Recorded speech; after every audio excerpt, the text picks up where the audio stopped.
Assalamualaikum Sobat Football United, ringan amatiran ala gua.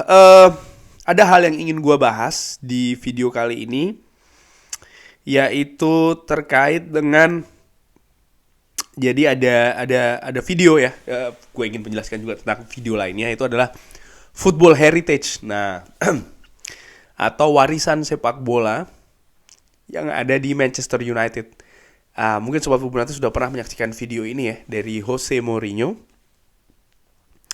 Ini gue ambil dari salah satu akun di sosial media tentang football heritage. Terakhir kali Manchester United menjadi Champions League, juara Champions League, ya tidak terjadi terlalu banyak ya. Ini ada di tahun 2011. 2008, salah dia. Ya 2011 dia sampai di final, tapi gagal di final di tahun 2011. Dan setelah tahun 2011, 2012 mereka tersisih di grup ya, grup yang sama yang seperti ada musim ini, ada Benfica, disebutkan ada Galati dari Rumania, selesai di grup phase. 2013 out di Old Trafford di babak 16 besar, ya dikalahkan oleh FC Porto Jose Mourinho. 2014 gagal di perempat final. 2015 tidak ada sepak bola Eropa. 2016 kembali lagi ke sepak bola Eropa, selesai di penyisihan grup, lalu ke Europa League dan gagal ya di Europa League. 2017 bermain di Europa League, menjadi juara di Europa League bersama dengan Jose Mourinho, lalu kembali ke Champions League. 2018 di Group H menang dengan 15 poin dari kemungkinan 18 poin maksimal. Kalah di kandang di babak 16 besar. Jadi di 7 tahun dengan 4 manajer yang berbeda, 1 tidak qualify ke Eropa, 2 kali gagal di group phase, dan yang paling bagus adalah di quarter final. Ini merupakan warisan sepak bola. Dan kalau Anda ingin berbicara tentang Premier League, ya juara terakhir di tahun 2012-2013. Dan di 4 musim berturut-turut Manchester United finish di peringkat ke-4, peringkat ke-5, peringkat ke-6, dan peringkat ke-7. Jadi di 4 tahun terakhir yang paling bagus adalah posisi 4. Dan ini adalah sejarah sepak bola. Ketika saya datang di Real Madrid, Anda tahu berapa pemain yang telah bermain di quarter final Champions League? Xabi Alonso dengan Liverpool, Iker Casillas dengan Real Madrid, Cristiano Ronaldo dengan Manchester United, dan juga pemain lainnya yang tidak bahkan sampai di quarter final. Itu merupakan sejarah sepak bola atau warisan sepak bola. Apakah itu yang benar? Ya, itu betul. Anda ingin yang lain? Oke, saya akan berikan. Di 7 tahun terakhir, posisi yang paling buruk dari Manchester City di Premier League adalah posisi keempat. Dan di 7 tahun terakhir mereka menjadi juara 2 kali ya. Anda bisa katakan 3 kali karena dia akan menjadi juara. Ini di musim terakhir Jose Mourinho kalau tidak salah ya. Dan mereka menjadi posisi kedua 2 kali. Ini merupakan warisan. Anda tahu apa lagi warisan? Kalau Otamendi, Kevin De Bruyne, Fernandinho, David Silva, Raheem Sterling, Aguero, mereka adalah investasi dari masa lalu, tidak dari 2 tahun terakhir, dari yang lalu. Dan masih banyak pemain Manchester United yang meninggalkan klub musim lalu. Lihat di mana mereka bermain, dan bagaimana mereka bermain kalau mereka masih bermain. Ini merupakan warisan sepak bola.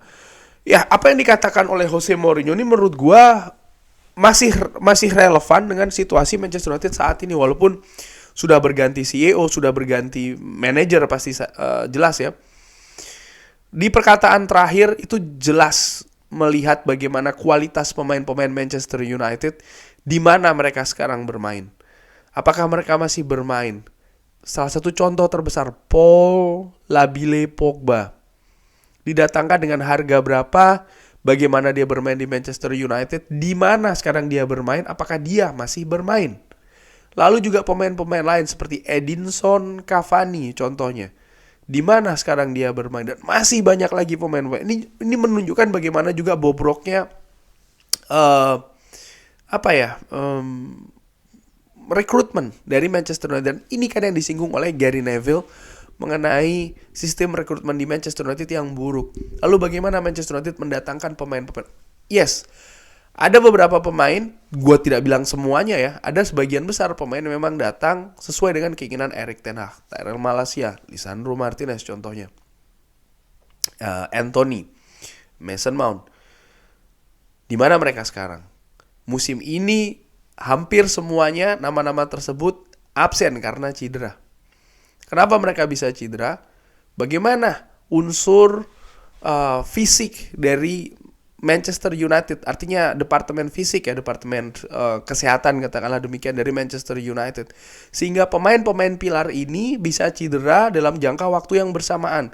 Ini kan masalah besar. Ini di luar kendali dari Erik ten Hag menurut gue. Erik ten Hag justru sebaliknya harus mendapatkan input yang detail dari departemen kesehatan Manchester United. Hal-hal seperti ini menurut gue. Lalu disebutkan juga football heritage, bagaimana pemain-pemain yang dimiliki oleh Manchester City itu merupakan investasi dari masa lalu. Sedangkan di Manchester United mentalitasnya datang jelek pecat, datang jelek, itu mentalitas Manchester United itu mentalitas fans. Harus diberikan tanda tanya. Artinya apa? Jelas visinya. Di situ poinnya. Pemain ini didatangkan untuk saat ini, masa mendatang atau masa menengah seperti apa. Harus jelas konsepnya. Selama ini visi dari mendatangkan pemain rekrutmen tidak jelas di Manchester United. Apakah pemain ini untuk sekarang atau untuk masa depan? Rata-rata selalu untuk sekarang, dan ini tidak sehat bagi sepak bola. Gue kalau membandingkan dengan kompetisi lain, mungkin di Asia katakanlah, di sebuah liga domestik lah, banyak sekali kan yang memang pemain asing didatangkan hanya untuk 1 musim, paling banter 2 musim, selesai lagi, mulai lagi dari awal ya kan. Mentalitas visi seperti ini tidak bisa diterapkan di dunia industri sepak bola yang modern. Harus ada jenjang yang jelas, harus ada visi yang jelas. Dan ini dijalankan oleh orang-orang yang kompeten. Selama ini di Manchester United hanya sang manajer, bertumpu ke sang manajer untuk melihat hal tersebut, sehingga manajer dia harus konsentrasi ke hal yang paling dekat, mengatur tim untuk pertandingan yang paling dekat, dan juga hal-hal yang jauh nih, development pemain segala macam. Di mana di tim lain, di Manchester City, di Liverpool, kita bilang lagi di luar, Bayern Munchen, Real Madrid, mereka punya orang-orang kompeten yang membantu hal tersebut, sehingga ada sinergi ya, kerjasama yang bagus antara manajer dan juga komponen-komponen lain di manajemen klub, sehingga solid mereka. Manajer bisa konsentrasi di jangka pendek ya, mempersiapkan tim dari satu pertandingan ke pertandingan yang lainnya. Juga development tim, ini ada support dari manajemen, sporting director, football director. Orang-orang yang duduk di posisi ini juga orang-orang yang kompeten, yang punya kemampuan kapasitas yang bagus juga. Manchester United, siapa yang duduk di posisi tersebut? Dari CEO, football directornya. Bandingkan dengan tim-tim lain. Sehingga menurut gue ini salah satu permasalahan besar di Manchester United yang harus diselesaikan. Dan harapannya setelah 25% ini nanti selesai, hal-hal seperti ini bisa diperbaiki. Karena ketertinggalannya ini sudah terlalu jauh. Bagaimana perspektif klub terhadap pemain juga menurut gue selalu langsung diharapkan ya kan, langsung performa. Ya itu memang bagus, tapi jangan lupa harus juga diatur. Musim ini gue melihat Manchester United terlalu banyak memberi kesempatan kepada Alejandro Garnacho, kepada Rasmus Højlund. Iya, mereka pemain memiliki potensi bagus, tapi di sisi lain juga harus dilihat apakah mereka untuk pemain saat ini atau untuk jangka panjang. Kalau untuk jangka panjang ya harus diatur dari saat ini, jangan terlalu digeber. Ada hal yang menarik juga ya, ini terkait dengan wawancara di channelnya Gary Neville. Status Manchester United saat ini dengan ditanyakan ke Jaap Stam ya. Di Belanda, Erik ten Hag ini telah memainkan sepak bola yang cantik dan melakukan banyak hal bagus dengan Ajax dan juga di Liga Champions dan juga di Liga. Apa yang Anda lihat Manchester United di bawah dia saat ini? Apa yang menjadi pembeda saat ini? Saya pikir di musim pertama dia melakukan hal yang sangat bagus dengan menangkan trofi. final Champions League, mendapatkan spot di Champions League, tapi dia tidak memainkan bagaimana gayanya dia bermain sepak bola ya, Erik ten Hag. Tidak di musim pertama, ini lebih tentang transisi. Ini bukan bagaimana Erik ten Hag ingin bermain yang berdasarkan possession, tapi juga banyak sekali pergerakan dan juga mendominasi penyerangan di sisi permainan lawan. Mereka belum melakukan hal tersebut. Di musim pertama bagus. Musim kedua Anda berpikir kalau dia akan melakukannya, progres. Ya, mendatangkan pemain lalu membuat progres dengan gaya yang ingin dia tampilkan.